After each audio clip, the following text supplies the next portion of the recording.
আপনারা? কি চাই? কার কাছে আইছেন? বেল না বাজায় দরজার মধ্যে বাইরে যেতেছেন কেন? কি সমস্যা? ও বাজান, এই যে এই মায়া ডাকাটা রে আমাকে ঢুকতে দিতে চায় না। হ্যাঁ, এই সিঁড়িটাকে এটা জানি না, তবে দেখতে কিন্তু মাশাআল্লাহ। আই কি করলেন আপনি? আপনি তো একটা লুচ্চা বেটা, আপনার চোখের নজর তো ভালো না। কি কইতেছেন আপনি? কার কাছে আইছেন আপনারা? কোন তো আগে পরিচয় দেন, তারপরে ঘরে ভিতরে ঢুকতে দিন।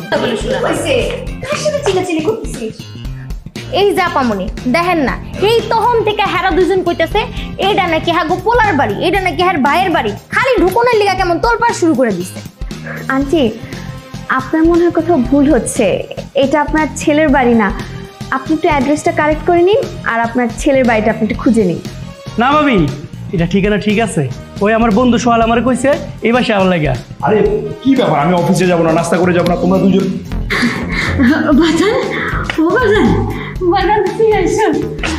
ও বাজান, তোর লেগে মনটা কেমন পুরাই থাকছিল, কতদিন করে দেই না, তাই বুঝিতে নিয়ে চলে আসছি। দেখা আমার ছেলে যাওয়া দেখাবে। কি রে বাজান, তুই এমন শুকাই গেছিস কে বাজান? আম্মা, তোমরা আসবা, আমার একটু জানাই আসবা না? সোহাগ, এই অন্ধমহিলা তোমার মা? না মানে ইয়ে, হ্যাঁ।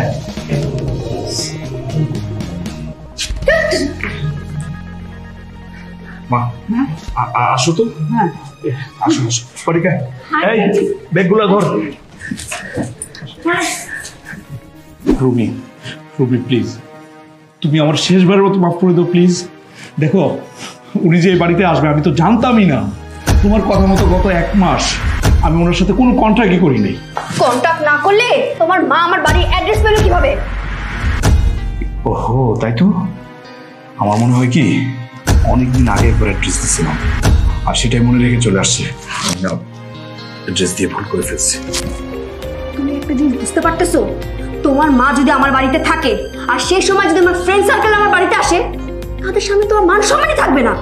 আচ্ছা ঠিক আছে, কুল কুল হোক। তোমার ফ্রেন্ড সার্কেলের কেউ যদি এ বাড়িতে আসে, ওই সময়ে তাদেরকে একটা রুমে তালা মেরে রাখবো।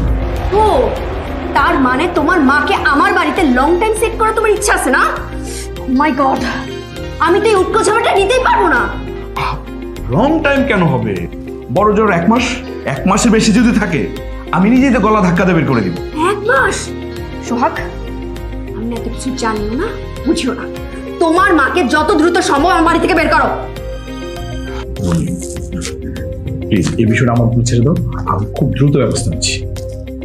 ঠিক আছে, আচ্ছা শোনো না, তুমি একটু দরজাটা আটকে আসো।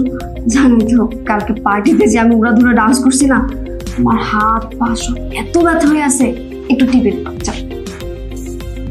কি রাগ করলা? আরে না না, রাগ করবো কেন? তোমার সাথে কি আমি রাগ করে থাকতে পারি? কিন্তু সমস্যা তো একটাই, অফিসে যেতে হবে, লেট হয়ে যাচ্ছে। ও আচ্ছা ঠিক আছে, তাহলে তুমি এখন যাও, রাতে তাড়াতাড়ি এসে আমার হাত পা টিপে দিও। ঠিক আছে ঠিক আছে ঠিক আছে। ওকে, আরে হয়েছে, এখন আর লাগবে, যাও তাড়াতাড়ি এসো কিন্তু। ঠিক আছে।